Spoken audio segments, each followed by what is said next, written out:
Mehrunnisa کو اپنی تعلیم چھوٹ جانے کا شدید افسوس تھا۔ وہ روتی رہتی، اسکول و کالج سے آنے والی ہر لڑکی کو دیکھتی۔ اسے افسوس تھا کہ باقی لوگ 16 سال تک اسکول جاتے تھے۔ میں نے کیا غلطی کی کہ 14 سال میں ہی گھر بیٹھ گئی؟ اس کے کم سن دماغ میں تھا کہ شاید یہ میرے لیے بہتر ہوتا کہ میں 16 سال تک اسکول جاتی۔ کاش میں فیل ہو جاتی، مجھے مزید 2 سال پڑھائی کے لیے مل جاتے۔ وہ سوچتی تھی کہ 16 سال کی لڑکیاں سمجھدار ہو جاتی ہیں، کیونکہ اس گاؤں میں جب کوئی لڑکی 10ویں جماعت پاس کر لیتی تو اس کا شمار گاؤں کی بڑی بڑی عورتوں میں ہوتا تھا۔ وہ ہر 16 سالہ لڑکی کو جوان لڑکی مانا کرتی، اس لیے اسے اپنا آپ بھی نہ سمجھ لگتا۔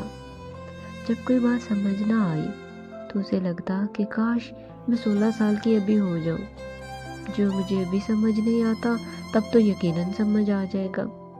اسے اپنے 16 سال کا ہونے کا انتظار ہونے لگا۔ مہرو فطرتاً بہت معصوم اور سادہ سی طبیعت کی لڑکی تھی۔ اسے لوگوں کو سمجھنا نہ آتا تھا اور کالج نہ جانے کا غم اسے مزید توڑ پھوڑ کا شکار کر رہا تھا۔ پہلے کبھی کبھار کسی سہیلی کے ساتھ بیٹھ کر کچھ دیر جو ہنس بول لیا کرتی تھی، اب اس نے وہ سب بھی چھوڑ دیا۔ ساتھ میں اس کی خالہ زاد، ماموں زاد اور پھپھو زاد ہنس ہنس کر اس کا مذاق اڑاتی، اسے تانے دیتی اور کہتی ہمیں تو پہلے سے اندازہ تھا کہ یہی کچھ ہوگا، تو ہم نے ایسے الٹے کام کیے ہی نہیں۔ مہرالنساء کی غلطی کیا ہے؟ یہی اس کی غلطی تھی کہ وہ پڑھائی میں بہت آگے جانا چاہتی تھی۔ وہ گھر کے کاموں میں بھی دلچسپی لیتی تھی، لیکن پڑھائی سے اسے عشق تھا۔ لیکن اس کی یہ خالہ زاد، پھپھی زاد، یہ ساری بہنیں اس کو سمجھاتی اور ساتھ تانے بھی دیتی کہ پاگل، بھلا باپ بھائیوں کے سامنے بھی کوئی ایسی بات کرتا ہے؟ بھلا کچن میں پڑے برتن چھوڑ کر، جھاڑو پونچھا چھوڑ کر لڑکی کتابیں اٹھا کے بیٹھ جائے، کیا یہ بات اچھی لگتی ہے؟ چھی چھی چھی۔ لوگوں کی یہ باتیں اس کا دل مزید خراب کرتی، اس کو بہت اذیت ہوتی، وہ بہت پریشان ہوتی، گھنٹوں بیٹھ کے روتی رہتی۔ سب ہر طرح سے اسے اذیت دیتے تھے۔ خود کو بہت سلجھی ہوئی لڑکیاں تابعدار اور فرما بردار سمجھتی وہ مہرو کو باغی، بدتمیز اور بہت کے القابات سے نوازتی۔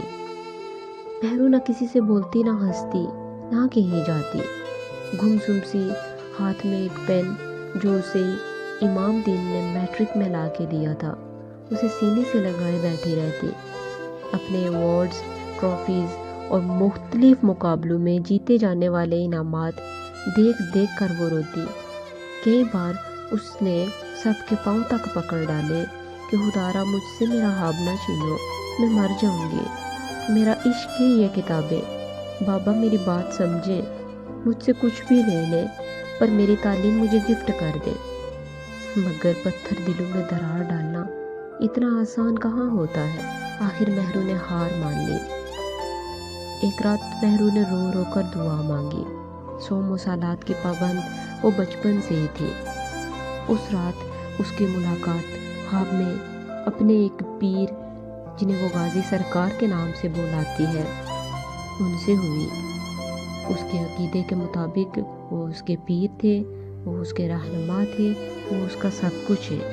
مہرالنساء کے گھر میں ایک بہت بڑا غازی سرکار کا علم نصب کیا گیا تھا۔ وہ جب بھی تکلیف میں ہوتی ان کے سامنے اس علم کے پاس جا کر اپنی تکلیف کا ذکر کرتی۔ اس رات بھی اس نے یہی کیا، ان کے سامنے اپنی تکلیف کا ذکر کیا اور خواب میں حضرت نے اسے کوئی ایسا جواب دیا جس کے نتیجے میں اگلی صبح مہرالنساء نے اپنے والد کے سامنے ایک نئی بات کر دی۔ اس نے کہا بابا آپ نے کالج نہیں جانے دیا، میں سر جھکاتی ہوں۔ آپ کو وہاں کا ماحول نہیں پسند، میں سر جھکاتی ہوں، پر آپ کو علم سے تو مسئلہ نہیں ہے، لہٰذا مجھے گھر میں تعلیم دلوائی جائے، میری تعلیم کا انتظام گھر میں کروا دے بابا، کتابوں کے بغیر میرا گزارا نہیں ہو سکتا، یوں آپ کا بھرم بھی قائم رہے گا اور میرے بے قرار دل کو بھی سکون میسر ہو جائے گا۔ اس بات سے باپ بھی کسی گہری سوچ میں پڑ گیا۔ یوں مہر النساء کی تعلیم کا ایک نیا دور شروع ہوا۔ فاصلاتی تعلیم سے اس نے میڈیکل چھوڑ کر سیاست میں پڑھائی کا آغاز کیا اور ساتھ اسلامیات پر ریسرچ ورک شروع کیا۔ صبح سے شام تک وہ مصروف رہنے لگے۔ گھر میں ہی اس نے کالج کا ماحول بنا لیا۔ ہر طرح کی کتابیں اس کے پاس آنے لگے۔ باپ نے بھی مکمل تعاون دیا۔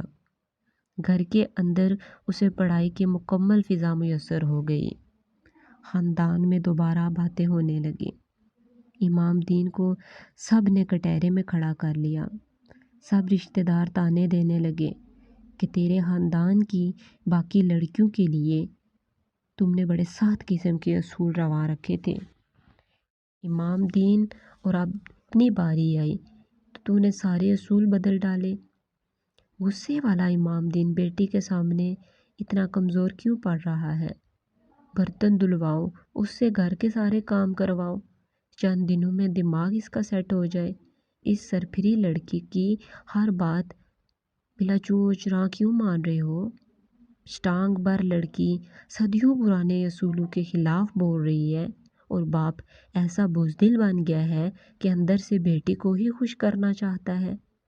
امام دین نے سب کی باتوں کو سنا مگر اس نے کسی کی پرواہ نہ کی اور اپنی تائیں پوری کوشش کی کہ اپنی بیٹی کے چہرے پر خوشی لا سکے اور اس کو فاصلاتی تعلیم میں مکمل تعاون دیا، اس کا خیال رکھا، اس کی ہر خواہش کو پورا کیا اور پوری ذمہ داری کے ساتھ اس کی ضروریات کا خیال رکھا کہ گھر میں جس قدر ہو سکے اس کے لیے تعلیمی ماحول میسر کیا جائے۔ اس کا خیال تھا کہ 12ویں جماعت تک جائے گی تو کوئی مناسب رشتہ دیکھ کر میں شادی کروا دوں گا۔ یوں 16 سال کی ایج میں ہی اپنے گھر بار کی ہو جائے گی۔ 12ویں تک پڑھی ہوگی تو خاندان کی سب سے زیادہ پڑھی لکھی لڑکی ہوگی، خوش بھی رہے گی اور اس کا شوق بھی پورا ہو جائے گا۔ مگر یہ ایک باپ کی سوچ تھی۔ بیٹی تو کسی اور جہاں کی سیر کا ارادہ کر چکی تھی۔